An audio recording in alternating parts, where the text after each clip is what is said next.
Hello everyone, welcome to my channel Biology Bloom. We are going to discuss the important MCQ series for competitive examinations. सबसे पहला जो MCQs है, vacuole in a plant cell.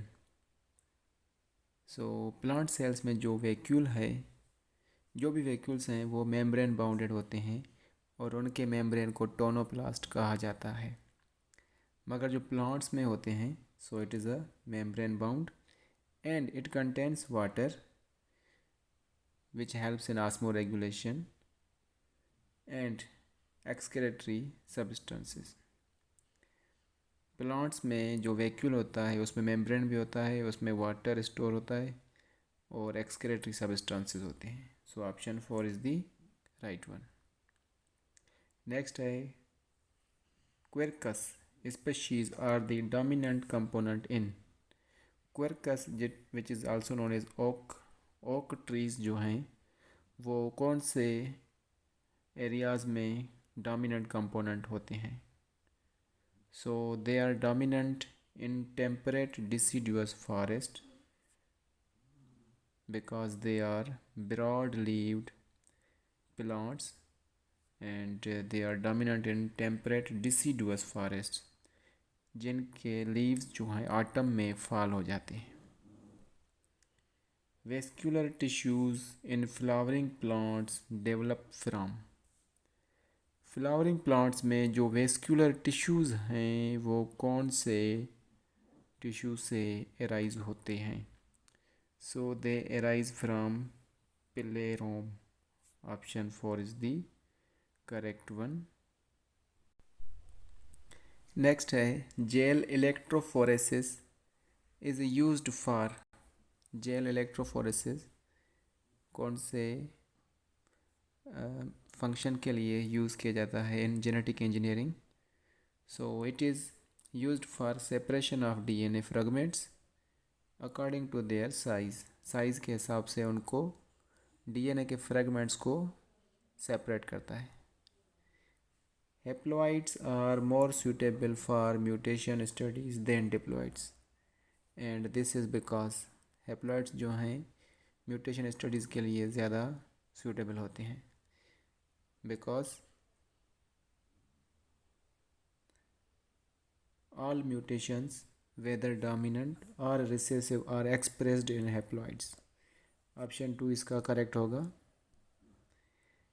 In which of the following male and female gametophytes do not have free living independent existence. ऐसा plant जिसमें जो male and female gametophytes हैं वो independent नहीं है. पॉलीट्राइकम में that is a bryophyte independent होता है. Pteris which is pteridophyte it also has independent gametophyte which is known as prothallus. उसके बाद Funaria which is also bryophyte, इसमें भी गैमेटोफाइट इंडिपेंडेंट होता है. So Cedrus is the correct one. Cedrus deodara या Cedrus की स्पीशीज़ जो हैं they belong to gymnosperms and they do not have independent gametophyte. और दूसरी बात जो सेड्रस है वो पाकिस्तान का नेशनल ट्री भी है. Next, which one of the following is a heterosporous. इसके बारे में मैंने एक ट्रिक बनाई है और मेरा एक शॉर्ट है मेरे यूट्यूब चैनल में, मैं उसका लिंक डिस्क्रिप्शन में दे दूँगा. तो कैसे होमोस्पोरस एंड हेट्रोस्पोरस टेरिडोफाइट्स को याद किया जाए. तो ये सारे जो हैं ये बिलोंग करते हैं टेरिडोफाइट्स से और इनमें जो ये तीनों हैं Adiantum, Equisetum and Dryopteris they are homosporous while Salvinia is a heterosporous. So option 4 will be the correct answer. The C4 plants are photosynthetically more efficient than C3 because carbon dioxide generated during photorespiration.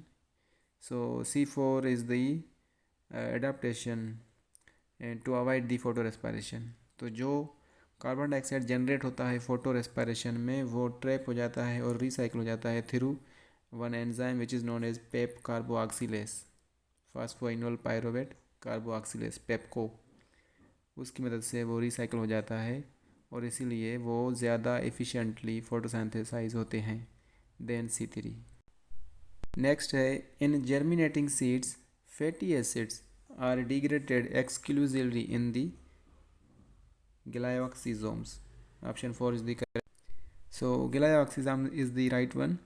ये जो organelles हैं only plant cells में पाए जाते हैं और जो lipid storing sales होते हैं या प्लांट्स होते हैं उनके सीड्स में होते हैं और उनके सीड्स को जर्मिनेट करने में हेल्प करते हैं।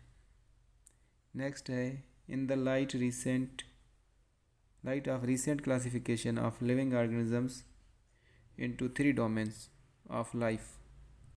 जो रिसेंट क्लासिफिकेशन है जिसमें 3 डोमेन्स बनाए गए हैं लाइफ के और 6 किंगडम बनाए गए हैं और डोमेन्स के नाम हैं bacteria, archaea and Eukarya. Which one of the following statements is true about archaea. अब आर्की बैक्टीरिया के बारे में ऐसी कौन सी ट्रू स्टेटमेंट है? इसका ऑप्शन 4 होगा, मैं बता दूं आपको। Archaea have some novel features that are absent in prokaryotes as well as in eukaryotes.